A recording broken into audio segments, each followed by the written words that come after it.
मित्रांनो, शालिनी भक्तिसागरमध्ये तुमचे मनपूर्वक स्वागत आहे। तर मित्रांनो, आज आपण या व्हिडिओच्या माध्यमाने जाणून घेणार आहोत श्रीमद भागवत पुराण रहस्य।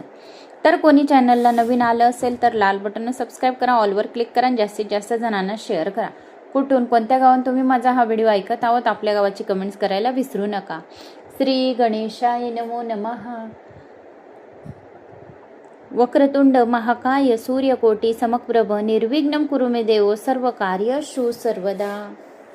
तर आता आपण मागच्या व्हिडिओमध्ये ऐकले की भगवान श्रीकृष्णाचा कसा जन्म झाला आणि भगवान श्रीकृष्णासाठी किती सर्वजण आतुर होते भगवान श्रीकृष्णाला बघण्यासाठी। तर असे सर्व काही आपण मागच्या व्हिडिओमध्ये ऐकले। तर आता त्याचा आपण पुढचा भाग ऐकूया। आता नंद महोत्सवाचा प्रारंभ प्रांतकाळी 4 वाजता झाला होता, म्हणून हा उत्सव ब्रह्ममुहूर्ताने साजरा करावा लागतो। ध्यानधारणाची सर्वात उत्तम वेळ ब्रह्ममुहूर्त, प्रांतकाळी 4 ते 5:30 वाजेपर्यंत ही भगवंताचा भजनाचा टाइम राहतो। हा उत्तम मुहूर्त आहे, ब्रह्ममुहूर्त म्हणतात याला। ज्यांना ब्रह्ममुहूर्तेवर जाग येत असेल त्यांनी अंघोळ करून भगवान शिवाच्या नावाचा जप करावा, या श्रीकृष्ण भगवानाचा नावाचा जप करावा। सर्वात मोठा महत्वाचा मंत्र म्हणजे ओम नमो भगवते वासुदेवाय नमः, हा सर्वात चांगला मंत्र आहे। तर हा मंत्र तरी जप करावा। आणि या म्हणजे भगवंताची ब्रह्ममुहूर्ताची वेळ 4 ते 5:30 वाजेपर्यंत राहते। भगवत भजनाचा आनंद जर तुम्हाला घ्यायचा आहे तर या वेळेवर उठून आंघोळ वगैरे करून घ्यायचा। सकाळी लवकर उठून अर्धा तास भगवंताचे अगर ध्यान केले तर आपला जो जीव आहे तो ईश्वराशी एकरूप होतो, एकत्व साधते। 12 वर्षपर्यंत जर याचा प्रमाण ठेवला तर आपल्याला साक्षात्कार भगवंताचं होईल, असे आपण मागच्या व्हिडिओमध्ये आपण ऐकले होते। आता त्याचा पुढचा भाग। आता प्रभात काळी जर जप ध्यान प्रार्थना केल्याने परमेश्वर तुम्हाला दिवसभर पाप कर्मांपासून वाचवेल। जर आपण सकाळ सकाळी जप ध्यान प्रार्थना केली भगवंताची तर वाईट कर्मांपासून आपल्याला भगवंत वाचवत राहतो। सकाळी हृदय थोडे पांझरले तर सर्व दिवस आनंदाचा जाईल। जर काहीच करणे शक्य नसेल तर डोळे मिटून नंद महोत्सवाचे ध्यान केल्याने सुद्धा चित्त शुद्ध होते। जर आपण सकाळी उठून ध्यान केले नाही, प्रार्थना केली नाही, जप केले नाही, तुळशीची पूजा केली नाही, सूर्यनारायणाची पूजा केली नाही, गायीची पूजा केली नाही, सकाळची हे कामं राहतात। जर उंबरठ्यावर आपण पूजन करतो दररोज पाणी टाकून स्वस्तिक काढून दिवा लावून, हे काहीही कार्य जर नाही तुमच्याने जमले एखाद दिवशी तर काय करायचं, भगवान श्रीकृष्णाच्या ध्यान करायचं। तर याच्याने पण आपला आत्मा शुद्ध होतो आणि पापांपासून मुक्ती मिळते। तर वृंदावनात बरेच संत नंद महोत्सवासाठी 18 श्लोकांचा नित्य पाठ करतात। वृंदावनामध्ये 18 श्लोकांचा पाठ नित्य करीत राहतात। बरेच काही जे आहेत साधू संत लोक तर 18 श्लोकांचा भगवान श्रीकृष्णाचा पाठ करत राहतात। नवमीच्या दिवशी महोत्सव झाला। श्रावण वद्य द्वादशीच्या दिवशी भगवान शंकर गोकुळात आले आणि शंकर योगेश्वर आहेत व कृष्ण योगेश्वर आहे। योगेश्वर व योगेश्वर यांची भेट झाली। भगवान शंकर जगाला निवृत्ताचा आदर्श दाखवतात तर श्रीकृष्ण प्रवृत्ती धर्माचा आदर्श दाखवतात। बाहेरून प्रवृत्त पण आतून निवृत्त। सर्व प्रकारच्या प्रवृत्ती हाताळल्या पण आसक्ती एकतही नाही। प्रवृत्तीत व्यवहार करतात पण निवृत्ती सारखाच। भगवान शंकर म्हणतात ज्याला ब्रह्मानंदाचा आस्वाद घ्यायचा असेल त्याला थोडी बहुत निवृत्ती स्वीकारीच लागते। जो चहा बिडी सारख्या मामूली वस्तूंचा त्याग करू शकत नाही तो मोह माया काम यांचा काय त्याग करू शकेल। ज्याला भजनानंद पाहिजे असेल त्याने विषय नंदाचा त्याग केला पाहिजे। एका गृहस्थाने आपली एक मुलगी शेतकऱ्याला दिली व एक मुलगी कुंभाराकडे दिली। एकदा तो गृहस्थ शेतकऱ्याच्या घरी गेला। त्याने आपल्या मुलीला कुशल मंगल विचारले। मुलगी म्हणाली पाऊस नाही, जर पाऊस पडेल तर सर्व काही ठीक होईल। नंतर तो गृहस्थ कुंभाराच्या घरी आला व आपल्या मुलीला हाल हवाल विचारू लागला। तेव्हा ती मुलगी म्हणाली मातीची पुष्कळ भांडी तयार झाली आहेत, आता ती भट्टीत टाकायची आहेत। मला वाटते आता पाऊस येऊ नये। आता एक मुलगी म्हणते की पाऊस पडायला पाहिजे आणि एक मुलगी म्हणते की पाऊस येऊ नये। हीच गोष्ट सर्वांची आहे।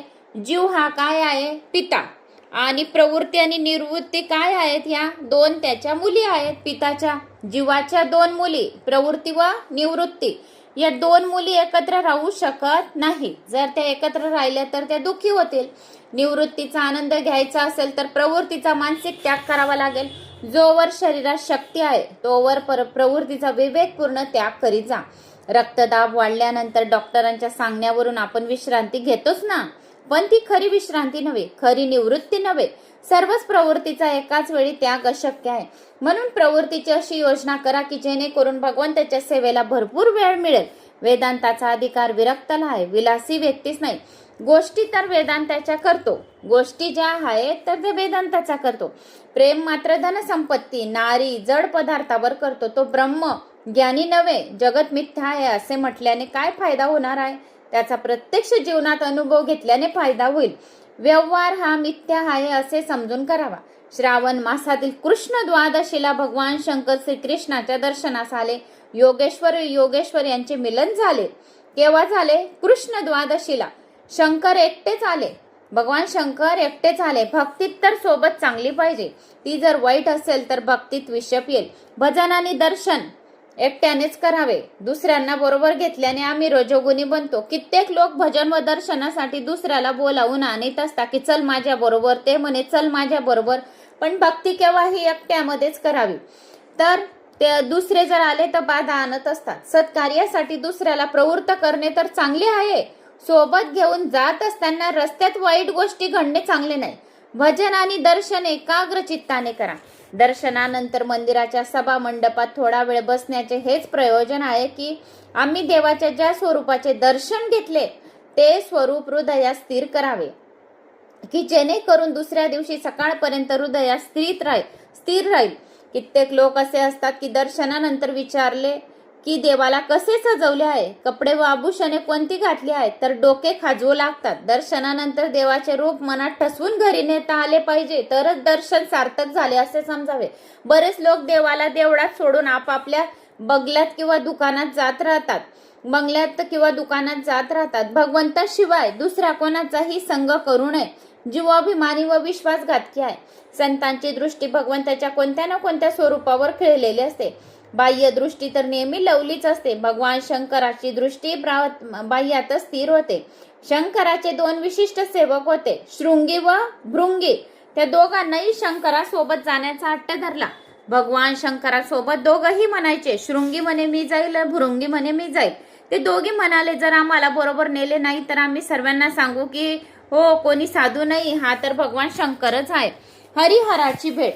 शंकर म्हणाले मी एकटाच जाईन. भगवान शंकर काय म्हणाले, मी एकटाच जाईन. तुम्हा दोघांना सोबत नेल्याने माझ्या ध्यानात विषप्च येईल. भगवान शिव सदाशिव गोकुळात आले. कित्येक महात्यांनी या लीलाचे मोठे रसाळ वर्णन केले आहे. जर तुम्हाला देवाने संपत्ती दिलीच असेल तर असा संकल्प करा की दररोज सुपात्र साधू संतांना गोरगरिबांना जेवू घालू. यशोदेचे नियम होता की दररोज सुपात्रांना भिक्षा दिली जावी. साधू संतांना जेवण घालणे, गोरगरिबांना जेवण घालणे हा नियम होता. कोणाचा? यशोदा मातेचा. मी तुम्हाला आता तर आपलं हे आताच निघालंय पुराणामध्ये, मी तुम्हाला आधीपासून सांगते की गोरगरिबांना जेवण घालावे. खूप मनाला शांत झोप लागते, मनाला शांती वाटते, खूप आनंद होतो. जर आपण दिवसभरातून कोणाला एकाला आपण भुकेल्याला जर दिले जेवण तर दिवसभर तो आनंद आपल्या मनात खूप छान वाटतो आणि झोप पण खूप छान येते आणि आपले कर्म सुद्धा चांगले होतात. आपल्याला सर्व पापांपासून मुक्ती मिळते. आणि जर आपण कुठे बाहेर फिरायला गेलो, कुठे तीर्थस्थानावर गेलो, जर कोणी गोरगरीब दिसला, जर त्याने असे पैसे मागितले, लहान लहान मुलं पण राहतात आजकाल तर 10 वर्षाचे 12 वर्षाचे मुली राहतात, मुलं राहतात, माणसं राहतात, म्हातारे वयोवृद्ध राहतात, तर पैसे देऊ नये. हातात जेवणाची थाळी द्यावी, नाही तर पार्सल आणून त्यांच्या हातात द्यावा. पैसे मुळीच द्यायचे नाही त्यांना. जेवायला खायला द्यायचे, पाण्याचे जेवण जर दिलं तुम्ही, काही पार्सल आणून दिले, कचोरी, समोसे, भजे, जलेबी, तर पाण्याची छोटी बाटली नक्की द्यावी. फक्त जेवण देऊन मोकळे व्हायचे नाही.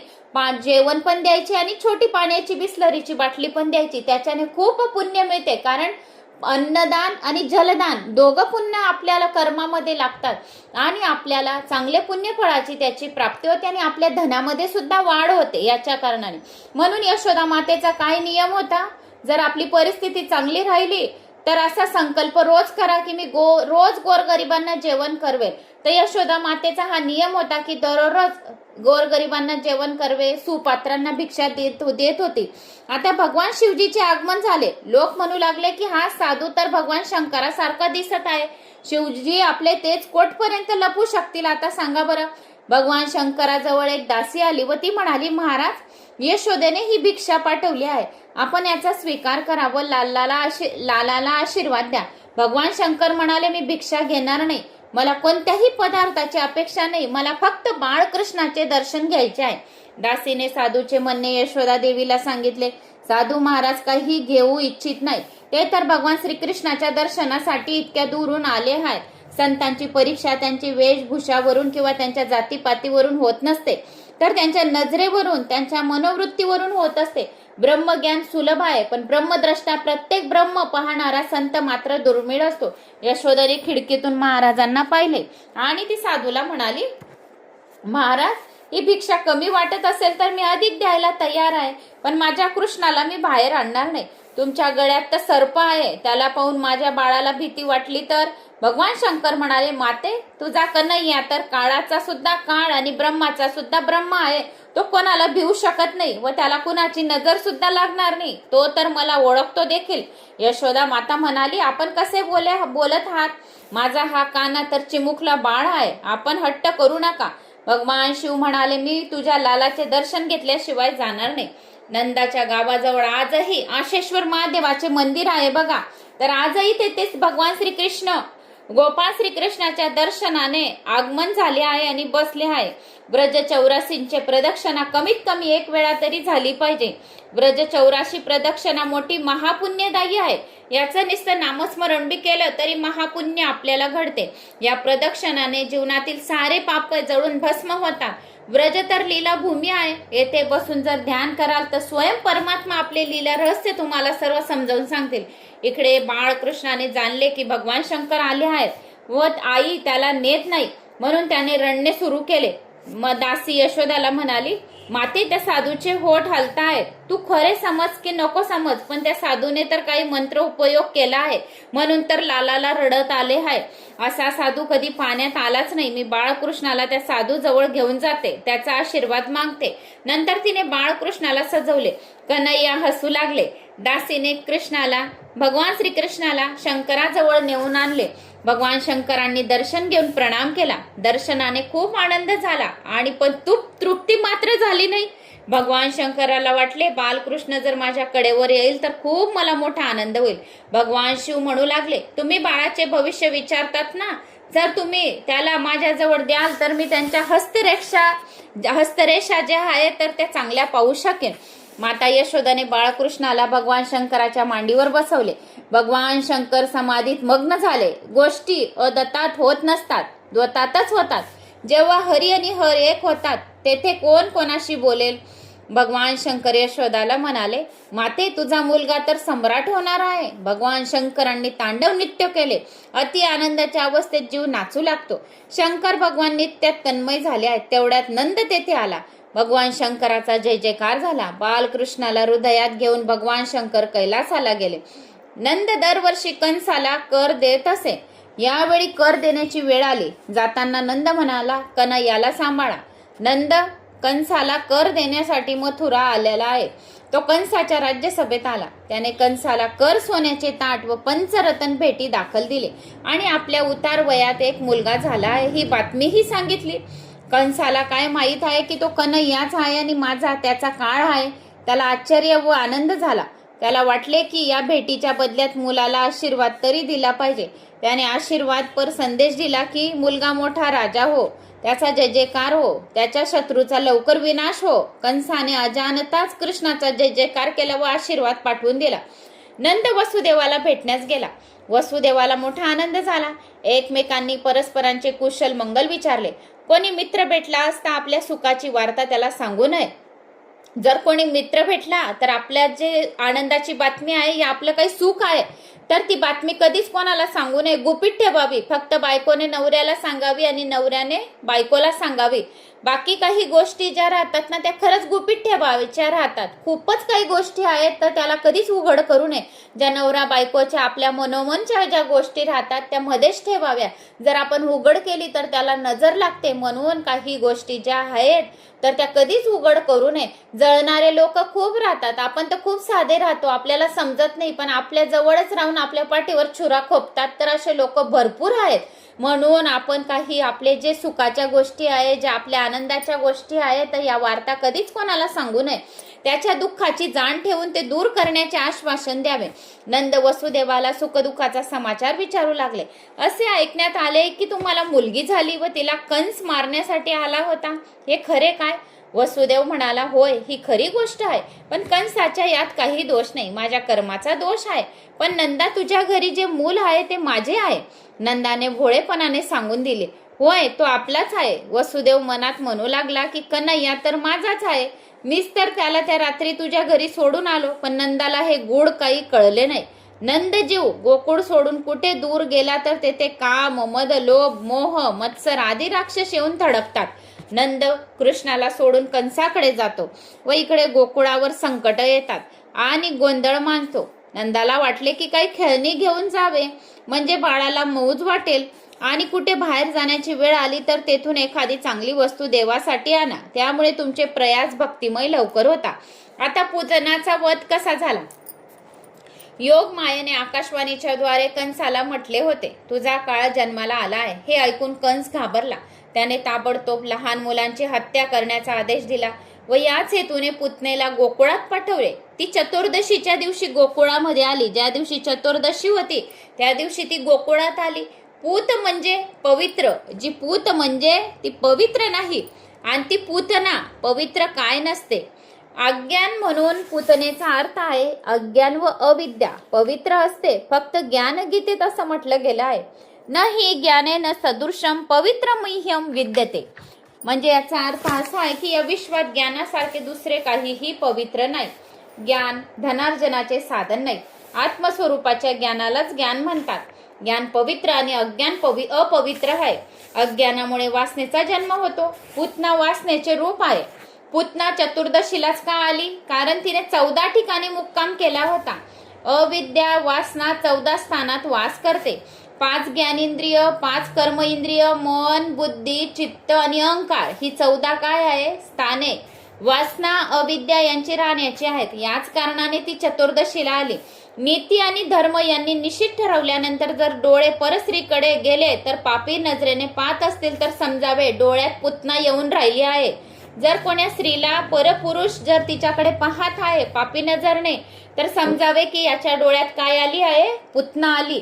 स्त्रीला स्त्री रूपात नव्हे तर ब्रह्म रूपात पाहावी. डोळ्याने केलेले पाप मनात दाखल होते. डोळ्यात पूतना असेल तर काम मनात वास करेल. जगातील कोणत्याही व्यक्तीला भगवत भावाने पाहण्यात काहीच वाईट नाही, उलट चांगलेच आहे. पण कोणत्याही व्यक्तीला सांसारिक काम भावनेने जर पाहाल तर समजावे मनात पूतना येऊन वास करत आहे. धर्म आणि नीती यांनी जो खाद्यपदार्थ निश्चित मानला आहे तो खाण्याची इच्छा जर झाली तर समजा की तुमच्या जिभेवर पूतना वास करत आहे. बिभत्स आणि कामुक गोष्टी ऐकण्याची इच्छा जर झाली असेल तर समजावे तुमच्या कानावर पूतना स्वार झाली आहे. पूतना प्रत्येक इंद्रियात घुसून जीवाला फार त्रस्त करीत असते. सर्व इंद्रियांची द्वारे अशी बंद करा की त्यात पूतनेचा प्रवेश होणार नाही. या शिशूंना मारण्यास पूतना आली आहे. प्रश्न हा आहे की पूतना शिशूलाच का मारते? शिशूच्या वरच्या वयांच्या मुलांना का मारित नाही? जीवनाच्या 4 अवस्था राहतात. कोणत्या कोणत्या? पहिली जागृती, दुसरे स्वप्न, तिसरं सुषुप्ती, तिसरं सुषुपती आणि चौथं तुर्यंगा. म्हणजे जागृत अवस्थेत पूतना डोळ्यावर स्वार होते. डोळ्यांची चंचलता मनाला चंचल करते. याप्रमाणे जागृती, स्वप्न आणि सुषुप्ती या 3 अवस्थेत अज्ञान त्रस्त करीत असते. म्हणजे पूतना 3 वर्षापर्यंतच्या शिशूंना मारत असते. या 3 अवस्था सोडल्या तर चौथा तुर्यंगा राहतो आणि या अवस्थेमध्ये जीवाचा संबंध ब्रह्माशी असतो. तेव्हा पूतना त्रास देऊ शकत नाही. जी व्यक्ती तुर्यंगा अवस्थेत देवाशी ऐक्य पावत असते तिला पूतना अज्ञान मारू शकत नाही. पूतना 3 वर्षाच्या आतील बालकांनाच मारते. याचा अर्थ असा पण होऊ शकतो की जीव सत्व रज तम या 3 गुणात फसला आहे त्याला ती मारते. माया त्रिगुणात्मक आहे. या मायेत फसलेल्या माया मारते. संसारातील मोह जालात फसलेले सर्व लोक बालकच तर आहेत, शिशूच आहेत. त्यांना पूतना अज्ञान मारते परंतु सांसारिक मोहाचा त्याग करू शकत नाही. ब्रह्मणिक म्हणजेच प्रकृतीच्या पलीकडे राहणाऱ्या व्यक्तीचे पूतना काही करू शकत नाही, बिघडू पण शकत नाही. जेव्हा पूतना गोकुळात आली त्यावेळी गायी रानात चरावयास गेल्या होत्या आणि नंद मथुरेला गेला होता कंसाच्या इकडे. या घटनेचा सूचितार्थ कोणता? गायी रानात जाणे म्हणजे इंद्रिय विषयरूपी वनात रमणे होय. इंद्रिय जर विषयरूपी वनात भटकत असतील तर पूतनारूपी वासना मनात येऊन दाखल होईल, अज्ञान मनावर स्वार होईल. जेव्हा इंद्रिय विषयात रममाण होतात, बहिर्मुख होतात, तेव्हा वासना निर्माण होते. इंद्रियांना जर भगवंताच्या भक्तीकडे वळवले तर पूतना वासना त्रास देणार नाही. नंद म्हणजे जीव. जीव जेव्हा हृदय गोकुळ सोडून मथुरा म्हणजे देह सुखात आणि देह भावात समरस होतो, हृदय गोकुळात पूतना रूपी अज्ञान वास करू लागेल. नंद म्हणजे जीव श्रीकृष्णाला सोडून मथुरेत म्हणजेच देह सुखात जाऊन फसतो, तेव्हाच वासना येऊन धडकते. नंद आपल्या निवासस्थानी नसतो तेव्हा पूतना येऊन धडकते आणि वास करते. पवित्र शरीर रूपी मथुरेत पुण्यशाली हृदय म्हणजे गोकुळ होय. जे पुण्यशाली हृदय आहे तर ते गोकुळ. नंद हा जीवात्मा होय. परमानंद परमात्मा श्रीकृष्णाशी जेव्हा जीवात्मा रूपी नंद विन्मुख होऊन काम कल रूपी कंसाला भेटण्यात जातो आणि जेव्हा इंद्रिय रूपी गायी विषय रूप वनात धावत जातात, तेव्हाच अविद्या रूपी पूतना येत असते. पूतना शृंगार करून आली. अविद्या आपल्या सोबत अनेक दोष घेऊन येत असते. अविद्येत सोबत 5 दोष येतात. पंचदोष कोणते कोणते? देहाध्यास पहिला, दुसरा इंद्रियाध्यास, तिसरा प्राणाध्यास, चौथा अंतकरणाध्यास, पाचवा स्वरूप विस्मृती. पूतनेचे स्वरूप पाहून यशोदादी स्त्रिया धोक्यात आल्या. पूतनेची वेणी पाहून देहाध्यास झाला, रूप पाहून इंद्रियादी ध्यास झाला, त्यामुळे स्वस्वरूपाचा विसर पडला. त्यांचा परिणाम असा झाला की तिला कुणीही अडवले नाही. ती सरळ नंदाच्या घरात घुसली. आता जेथे भगवान श्रीकृष्ण होते, आता ती शीदी तिथं घुसली. पुतनेला पाहताच कन्हैयाने डोळे मिटून घेतले. पुतनेने त्याला आपल्या मांडीवर घेतले. पूतना वरवर तर फार प्रेम दाखवित होती, पण तिच्या हृदयात कुटिलतेचे विष भरलेले होते. पुतनेने आपल्या स्तनांवर विष माखलेले होते. संसार सुखाचा उपभोग घेण्यासाठी माणूसही आपल्या आत्मावर वासनेचा विष माखून घेत असतो. पुतनेने कृष्णाला मांडीवर घेऊन आपले विषाने माखलेले स्तन त्याच्या मुखात दिले. कृष्णाने तर दूध पिण्यास प्रारंभ केला. त्याने अशा रीतीने दूध पिण्यास सुरू केले की पूतना वेदनेने रडू लागली. तरी कन्हैया दूध पितच राहिले आणि पूतना हळूहळू गतप्राण झाली. सौंदर्य पाहून माणूस लुब्ध होतो, पण भान विसरतो. सर्वच व्रजवासी पूतनेच्या मायावी शृंगारावर लुब्ध झाले होते. तिला कुणीही अडवले नाही. ती सरळ नंदाच्या घरात घुसली. श्रीमद आदी शंकराचार्यांनी शतश्लोकीत म्हटलेले आहे. काय म्हटलं आहे की लोक त्वचेची रंगरूपेची तर मोठी चर्चा करतात, पण आत्म्याची मात्र चर्चा करीत नाही. जी व्यक्ती चामडीचे चिंतन करते ती पुढील जन्मी चांबार बनते. म्हणून शरीराच्या शृंगारात वेळ घालवू नका. ज्याचे शरीर तर सुंदर आहे पण हृदय विषाने भरले आहे, तीच पूतना होय. पूतना बाहेरून दिसायला तर फार सुंदर होती, पण तिचे मन मात्र फार मलिन होते. ज्याचे कपडे फार स्वच्छ राहतात पण मन मात्र घाणेरडे आहे, ती पूतना समजावी. ज्याची आकृती तर चांगली आहे पण कृती मात्र वाईट आहे, ती पूतना समजावी. चरित्र्यांची चौकशी केल्याशिवाय कोणाच्या हातचे पाणी देखील पिऊ नये. प्याले भांडी कितीही चमकत असो पण तिचे मन मलिन असू शकते. मोठमोठे तपस्वी देखील सौंदर्याच्या मोहजालात फसले आहे.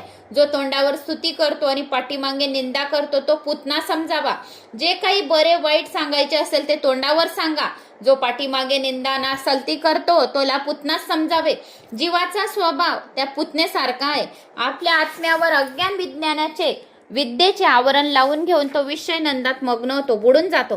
कुणाच्याही ब्रह्मरूप रंगावर कृत्रिम शृंगारावर मोहित होऊ नये. जो वरून सुंदर दिसतो तो आतून तितका सुंदर असेल असे मानणे मूर्खपणाचे लक्षण आहे. पूतना धष्टपुष्ट हात जरी राहिली पण रंगरूपामुळे व्रजवासी फसले.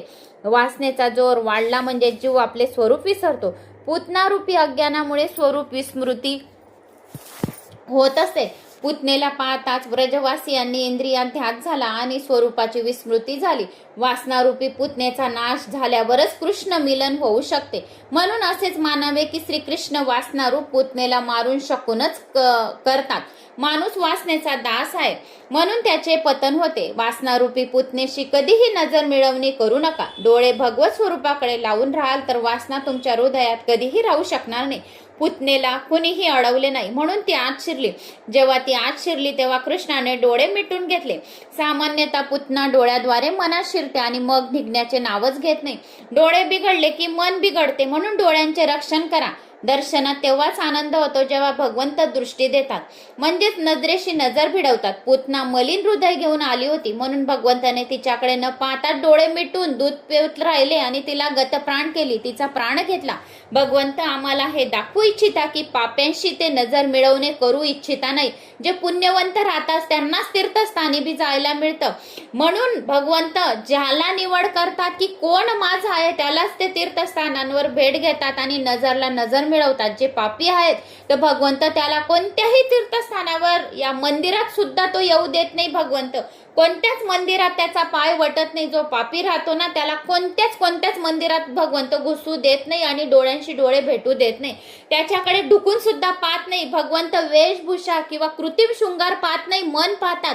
वरून सजलेल्या व आतून मळलेल्या व्यक्तींशी ते नजर सुद्धा मिळवत नाही. भगवंताची आम्हाला हीच प्रार्थना करायची आहे की हे नाथ, आम्हाला आपल्याला शरण आलो आहोत आम्ही, माझ्यासारख्या पापाला भवसागराच्या पार करा. मोसम कोण कुटिल खलकामी, जिनु तनु दियो ताई विसरायो, ऐसी नमक हरामी, आणि सुर कहे श्याम सुनो शरण हे तिहारे, अब की बार पार करो नंद के दुलारे. याचा अर्थ असा आहे की पण जीव मोठा अभिमानी आहे, ते अशी प्रार्थना करीतच नाही. जीवाच्या हातात तर काहीच नाही, तरी पण तो अकडूनच राहतो. नाही विद्या, बल, वर्चन, चातुर्य. भगवंताच्या कृपेशिवाय माणसाजवळ काहीच येऊ शकत नाही. जीव जर भगवंताला शरण जाईल तर त्याची सर्व पापे दूर होऊ शकतील, कारण भगवंताने तर वचन दिले आहे. काय वचन दिले आहे? पुतना डोळ्याद्वारेच मनात शिरत असते. सुंदर विषय दिसले की डोळे त्याच्या मागे धावत जातात. सुंदर पुरुष दिसो की स्त्री धावत जाईल, या स्त्री सुंदर दिसली तर मनुष्य धावत जाईल. म्हणून विषय सुंदर दिसले तर डोळे काय होतात? त्याच्या मागे धावतात. मनाला माहित असते की हे माझे नाही, मला हे मिळणार पण नाही, तरी पण मन पाप करत राहते. पुतना वासना प्रथम डोळ्यात येते, नंतर मनात प्रवेश करते. पुतना यशोदेला म्हणाली होती, मी तुझ्या मुलाला दूध पाजते, त्यामुळे तो धष्टपुष्ट होईल. यशोदेने मुलाला पाळण्यातून काढून पुतनेच्या मांडीवर निजवले. पुतना नामवंशी त्याने प्रेमाने लाड करू लागली. कृष्णासे माहित होते की ही लाड करण्यास नव्हे, मला ठार मारण्यास आली आहे. पुतना यशोदाला म्हणाली, तुला घरात काही काम असेल तर तू जाऊन करू शकतेस. भोळी यशोदा कामाला लागली. इकडे पुतनेने कृष्णाला दूध पाजणे सुरू केले. कृष्ण तर दोन्ही हातांनी स्तन धरून बलपूर्वक दूध पिऊ लागला. कृष्णाला तर दुधाबरोबरच तिचे प्राण देखील गिळायचे होते. पुतना व्याकुळ झाली. ती रडून रडून म्हणू लागली, कृष्णा मला सोड, कृष्णा मला सोड. सा मुच्छ लाल मिती, मुच्छ चाल मिती, प्रभाशिनी निशपीड यमाना खिल जीव ममरणी. म्हणजे याचा अर्थ असा आहे की कृष्ण म्हणाला, पुतना मावशे, मला माझ्या आईने पकडणेच शिकवले आहे, सोडणे नाही. मला पकडणेच येते, सोडणे नाही. मी आज तुला सोडणार नाही. मी तर आज तुझा प्राणच घेईल आणि तुझा उद्धारच करणार आहे. भगवंताच्या मारण्यात सुद्धा प्रेम होते. मोठे आश्चर्य घडले आहे. पुतनेने दोनदा मला सोड असे म्हटले. जणू काही ती इहलोका व परलोकातून आपली सुटका करून घेऊन गोलोकात जाण्याची प्रार्थना करीत होती. ती अहंता व ममता यातून सुटका करून कृतार्थ करण्यास सांगत होती. पुतना व्याकुळ झाली, म्हणून तिला स्वरूपानुसंधान राहिले नाही. तिने राक्षसीन रूप धारण केले. ती आकाश मार्गाने कृष्णाला घेऊन रडू लागली आणि उडू लागली. तेव्हा कंसाच्या बगीचातील एका वृक्षावर कृष्णाने तिला पाडले व ती वृक्षावर पडताच आणखी अनेक वृक्ष पडले. पुतना व वृक्षा यांच्या पडण्याचा एक भयंकर आवाज झाला. अविद्येमुळे षडविकार उत्पन्न होतात. राक्षसींच्या वक्षस्थलावर कृष्ण विराजमान होता. आवाज होताच गोपी धावत आल्या. यशोदाला त्या बोलू लागल्या, आम्ही कितीतरी नवस केले होते, तेव्हा कुठे तुला मुलगा झाला? तुला तर त्याची काहीच कदर आणि किंमत नाही. गोपीचे बोलणे ऐकून यशोदेने मान खाली घातली. ती म्हणाली, हा माझा पहिलाच मुलगा आहे. मुलांच्या लालन पालनाचा मला अनुभव नाही, म्हणून चूक झाली. आता तुमच्या म्हणण्याप्रमाणे काळजी घेईन. गोपी म्हणाल्या, कोण्या अनोळखी परक्या स्त्रीजवळ आपले मूल कधीही देऊ नये. जे व्हायचे ते होऊन गेले. आता आपण घरी जाऊया, कृष्णाची नजर काढूया. गोपी तर जणू काही प्रेमाच्या ध्वजाचाच होता. कृष्णाला कोणती बाधा व्हायची असेल तर ती त्याला न होता आम्हाला हो असे त्या म्हणत. त्यांचे प्रेम विशुद्ध होते. कृष्णाला राक्षसीचा स्पर्श झाला की काही चांगले झाले नाही, काही अनिष्ट झाले असते तर यावेळी तर आमचा कृष्ण बचावला. आता आपण कृष्णाला स्नान घालू असे म्हणत बालकृष्णाला राक्षसीमुळे कोणतीही बाधा होऊ नये म्हणून त्यांनी भगवान श्रीकृष्णाला गोमूत्राने स्नान घातले. भागवतात लिहिलेले आहे, काय म्हटले गेले आहे भागवत पुराणात, गोमूत्रेण स्नानम यथवा, म्हणजे बाजारातल्या साबणाने नव्हे तर गोमूत्राने स्नान घातले. गोमूत्र प्यायल्याने व त्याने स्नान केल्याने शरीर निरोगी होते. गोमूत्र मोठे गुणकारी आहे, अनुभव सिद्ध गोष्ट आहे. गोमूत्र प्यायल्याने केवळ शरीरच नव्हे तर मन सुद्धा शुद्ध होते. पातळ कपड्याने गोमूत्र गाळून प्यायल्याने मनाची मलिनता दूर होते, मनातील पाप नष्ट होते, मन शुद्ध होते. हा क्रम 6 महिने तरी करावा.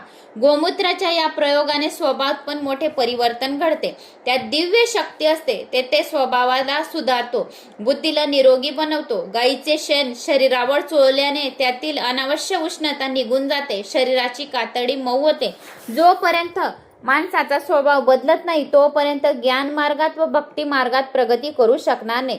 आजचे जीवन तर असे आहे की माणसाचा वेळ आणि संपत्ती आणि शक्ती फॅशनमध्ये व्यसनातच नष्ट होऊन जातात. व्यसन आणि फॅशनमध्ये जो आपली सर्व शक्ती नष्ट करतो तो ज्ञान व भक्ती मार्गात पुढे सरकू शकत नाही.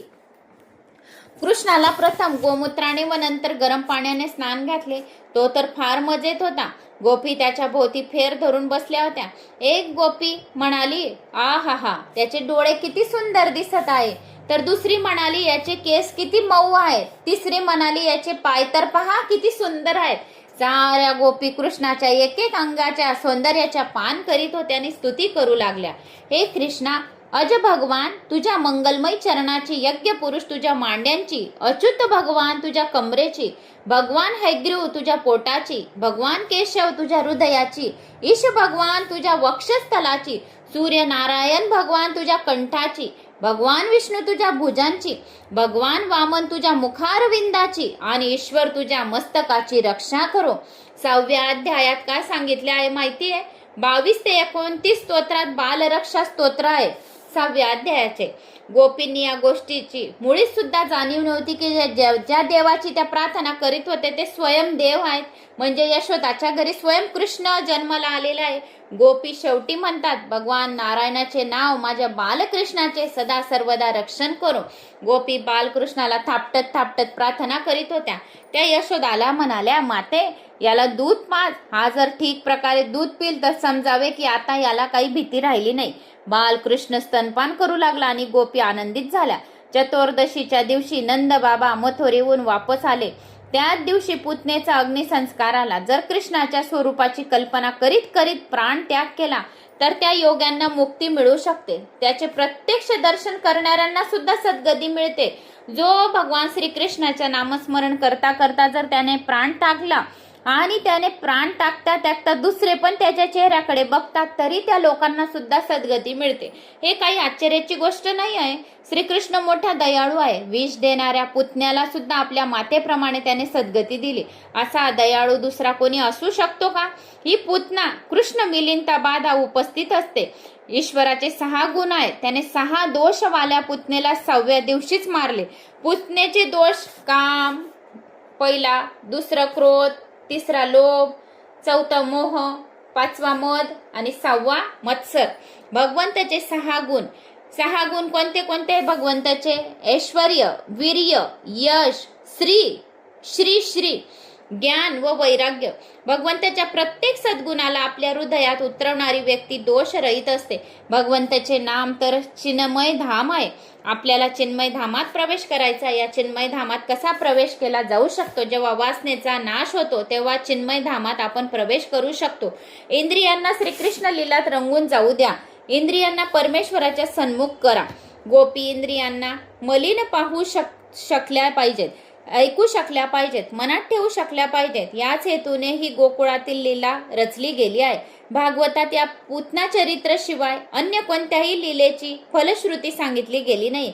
याचा अर्थ हाच आहे की जो कोणी या पुतनेचे चरित्र, भगवान नारायणाच्या अद्भुत लीलांचे हे चरित्र जो कोणी मनाने श्रवण करतो त्याचे सर्व पापांपासून त्याला मुक्ती मिळते आणि त्यांच्या घरावर सदैव भगवान श्रीकृष्णांचा आशीर्वाद प्राप्त होतो. तर अशी ही पुतनाची तुम्हाला मी कथा सांगितली होती. आता त्याच्या पुढे याचा अर्थ असा आहे की काम वासना यांना ओळखला आले नाही तर काही कमी नाही. अज्ञान दूर झाल्यावर गोविंदाशी प्रीती जडत असते. गोविंद लभते रती. हा पुतना मोक्ष तर भगवंताची अद्भुत लीला आहे. या लीलाचे श्रद्धापूर्वक श्रवण मनन करण्याने श्रीकृष्ण विषय प्रेम उत्पन्न होऊ शकते. या चरित्राची चिंतनाची आज्ञा दिली गेली आहे. यशोदा बुद्धी तर नंद जीव होय. बुद्धी आणि जीव एकत्र तर कृष्ण सोबत राहिले तर कोणतेही संकट येणार नाही. बाललीलेतील हे रहस्यमय गोष्ट आहे की नंद आणि यशोदा जीव व बुद्धी जेव्हा जेव्हा गोकुळ सोडून जातात तेव्हा काही ना काही आपत्ती येऊनच जाते. याचा अर्थ असा झाला की जीव ईश्वरापासून दूर गेला की दुःखी होत असतो. यशोदा म्हणजे बुद्धी जेव्हा ईश्वरापासून वेगळी होत असते आणि नंद म्हणजे जीव भगवान श्रीकृष्णाला विसरून जातो तेव्हा राक्षस येऊन धडकतात. शरीर आणि इंद्रियांना व्यावहारिक कामं तर करावीच लागतात पण बुद्धी यशोदा मात्र कृष्णापासून दूर जाऊ नये. ती पुतना कोण होती? राजा बली आणि विद्यावतीच्या मुलीचे नाव होते रत्नमाला. जेव्हा भगवान वामन बली राजाच्या यज्ञात भिक्षा मागण्यास आले होते तेव्हा त्यांचे स्वरूप पाहून रत्नमालेच्या मनात प्रेम उत्पन्न झाले.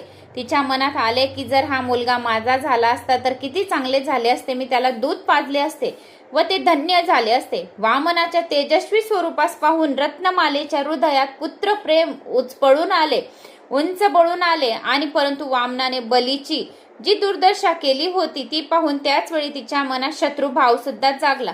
तिच्या मनात वामनाला ठार मारण्याची इच्छा सुद्धा उत्पन्न झाली. तर हे वात्सल्य भाव व वेर भाव दोघांना सोबत घेऊन रत्नमाला पुढील जन्मात ही पुतना होऊन गेली. तर ती पुतना आता भगवान श्रीकृष्णाला मारायला आलेली होती की ती त्यावेळेस तिने राजा बलीचा यज्ञ चालू होता. वामन अवतारात भगवान नारायण भिक्षा मागायला आले होते. तर त्यावेळेस तिने सांगितले की त्यांना बघून की माझा हा पुत्र तरी झाला असता. आणि राजा बलीची ज्या वेळेस दशा वामन अवतारामध्ये नारायणाने केली तर मी याला ठार तरी मारले असते. म्हणजे दोघांना वेरभाव सोबत घेऊन रत्नमाला पुढील जन्मात पुतना झाली. भगवान श्रीकृष्णाची लीला निरोध लीला आहे. ज्याच्या मनात निरोध होतो त्याला मुक्ती मिळत असते. जोपर्यंत मनात वासना व विरोध असतात तोपर्यंत मनाचा निरोध होणे शक्य नाही. फलता मुक्ती मिळणे सुद्धा शक्य नाही. तर अशी ही पुतनाची कथा होती. तर मी ती तुम्हाला सांगितली. तर मला अशी आशा आहे की तुम्हाला माझी ही भागवत पुराण आवडले असेल तर आवडल्यास लाईक शेअर सबस्क्राईब नक्की करा. आणि कुठून कोणत्या गावाहून तुम्ही माझा हा व्हिडिओ ऐकत आहोत आपल्या गावाची कमेंट्स करायला विसरू नका. आज भरपूर काही आपण ऐकले कारण इंट्रो आपण खूप कमी घेतला 2च मिनिटाचा.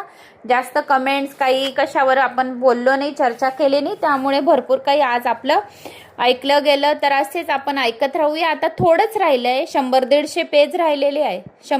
200 पेज बाकी आहे. 400 पेज वाचून झाले आता. तर आता थोडंच आहे. म्हणजे 1 दशम मधून दशम भाग चालू आहे तर 2च स्कंद आपले बाकी आहे आणि 400 पेज वर आपण आलेलो आहे. तर 200 पेज वाचायचे अजून तर होऊन जातील. भगवंत खूप शक्ती देईल वेळ पण देईल. पण आता चातुर्मासाचे दिवस पण छोटे येतात ना घरात पण कामं भरपूर राहतात पण भगवंत वेळ देऊनच देतो तुमच्या आशीर्वादाने. देईल खूप वेळ देईल आणि वाचन होईल खूप काही. तुम्ही पण ऐकणार खूप. तर लाईक शेअर सबस्क्राईब नक्की करा. जास्तीत जास्त जणांना शेअर सुद्धा करा.